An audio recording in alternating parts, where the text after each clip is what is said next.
Touch sponsors, please you can come in and take your front seats. The sponsors were filming now already around the Safe Border, ATS, Maso, Galaxy and the Galaxy TV. Tulapi.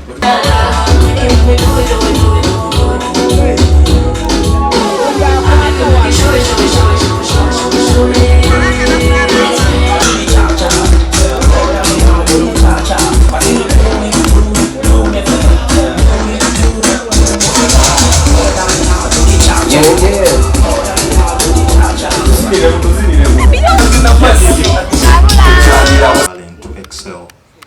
And also the other part is about safe rides, safe and reliable rides. You look at for such events. Now like this event that's going to happen, it's a night event. So in that we are going to trust Safe Border to give you a safe ride back home. So we are happy to be here and this is how everything goes. Thank you. We made our magic touch cause for dealing on your mobile DJ equipment is our DJ. So twagala nnyo promoting a talent ezijja neziriwo era tukyayimira ne ba DJ bangi nnyo dala most so abatandika ne ba DJ abaluddewo nabo tukola nabo naye most so tufokasinze nnyo kuba n'abatandika koze ebiseera ebisinga babadde tebaweebwa ne chance.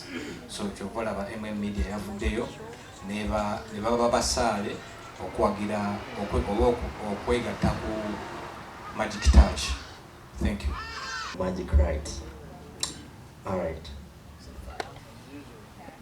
African Mondays, we are so proud of you and we are going to support you throughout. Thank you guys. Let's come out in big numbers on Saturday. We show our boys some love. Thank you. On a vast spectrum of creatives.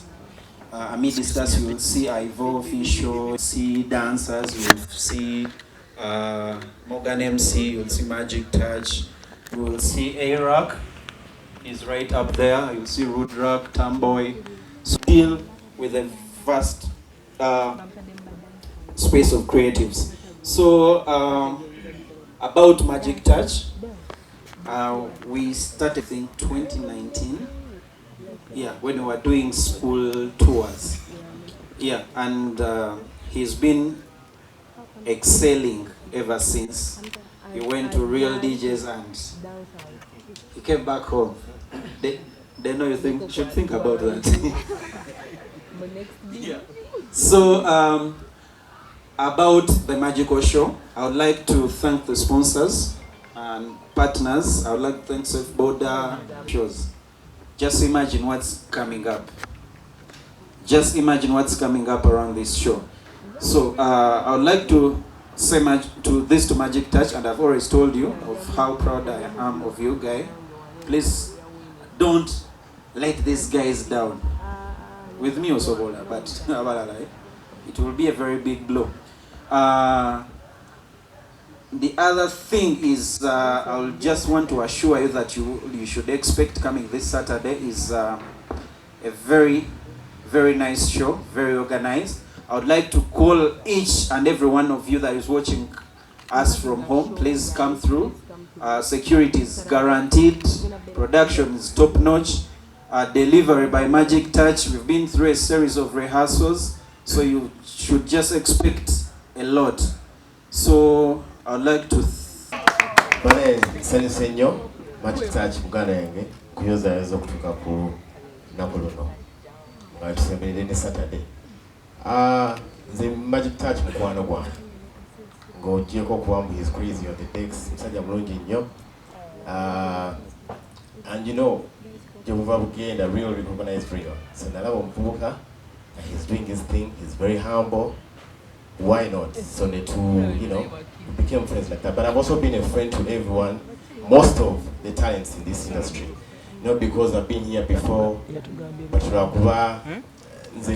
naturally, omuntu ayagaliza ate njaga nnyo okukwata ku talent ejjanga eraba ina progress maaso. So I think effort oba amaanyi ge nalaba mu muvubuka oyo, I believe NCJ n'omulabamu. He's very hard working. And most importantly, very down to earth, very disciplined, for me, that's just it. You know, Wango in elements is the internal tunnel. I think maybe to come enough from industry. So, 100%, he's gonna kill it for Saturday. So yeah, the one from Yom said he travel Ashimani, Ashinamunyo Mani. Okongerako,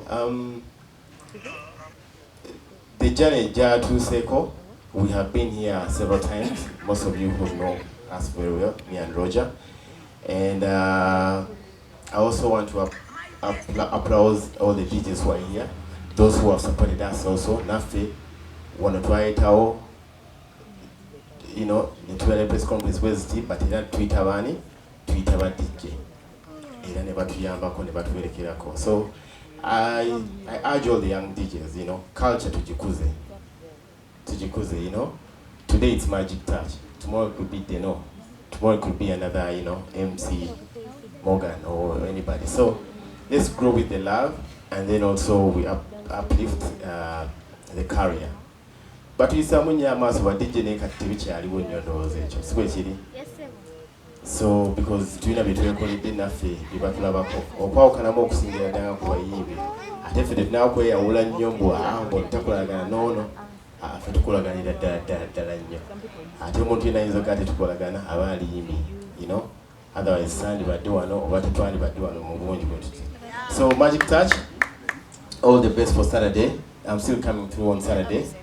And sinaba those are news of because I've known him for about 3 years now.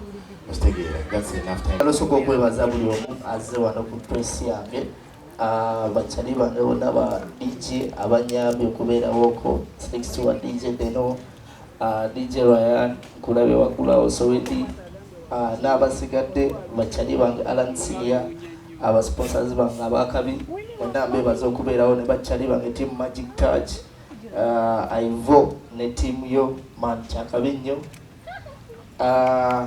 Nyogera okubategeeza nti ndi ready nnyo emirundi sisobola na kugibala wabula just ndi mu kwesunga bwesunzi ekigenda okubeerawo ku Saturday, nange kennyini ndi mu kyesunga kyengenda okukola. So ndowooza osobola okitegeera kyenjogerako bw'oba nga weesunga ekintu kyogenda okukola, bw'oba nga oli muyimbi oba ki okitegeera ekintu kyogenda okukola nawe okyesunga kitegeeza okyenyumirizaamu nnyo ate abagenda okukiraba bo simanyi kye banaabaako naye kigenda okubeerawo. Olaba omuliro tugukumya ennaku zino zonna kyekinaagaana ku olwo okitegeera. N'ekirala njagala okwebaza abayimbi abakkiriza okumperekerako ku sheeno wadde tebasobodde kubeerawo olunaku olwaleero nga bimanyi byabayimbi bakoowamu, naye bansuubiza buli omu ali ku posta eyo alina okubeerawo nga bwe yakyogera mu kusooka. Bagenda kubeerawo batwegateko ku entertaininga.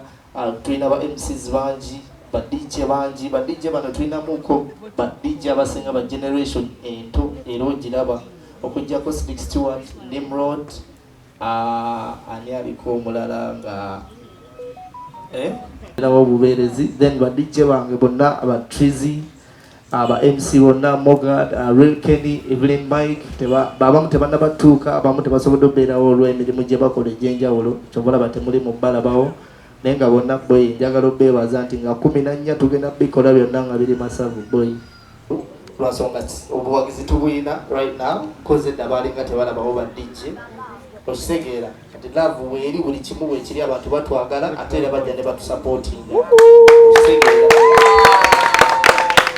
Tugenda ku ky'abayimbi, mulimu abayimbi abamu just balina entitlement mitwe nti olw'okubaako manyi najja mu bbaala okitegeera aba ayagala ozanye music we by force ate nga kwe yebbaala ogibeeramu almost week ku week yajjamu lwalumu tamanyi bw'oba nga lyomaze ku maintaininga abantu abo, tamanyi night bwe mubonyeebonye okubeezaamu abo abantu katugeze nga buli lwakusatu ng'omanyi okuleeta omuntu wabweri buli lwakusatu ng'enkyalina okugenda okukola. So olina okuba ng'okola bimusanyusa. Kati gwe bw'oleeta oluyimba lwo nga lutya negamba lindamu ero time gyerimu just abantu nange naakabakwata ate gwe weyagala nkuteeke negamba lindamu ate n'omera nti zoleyo kiba kiri gy'oli kubeera still nze njozanya oluyimba olwo era ojjakuyisanga ne ku radio ne ku TV nga nzeyongo. Thank you so much. Thank you so much. You always praise your music.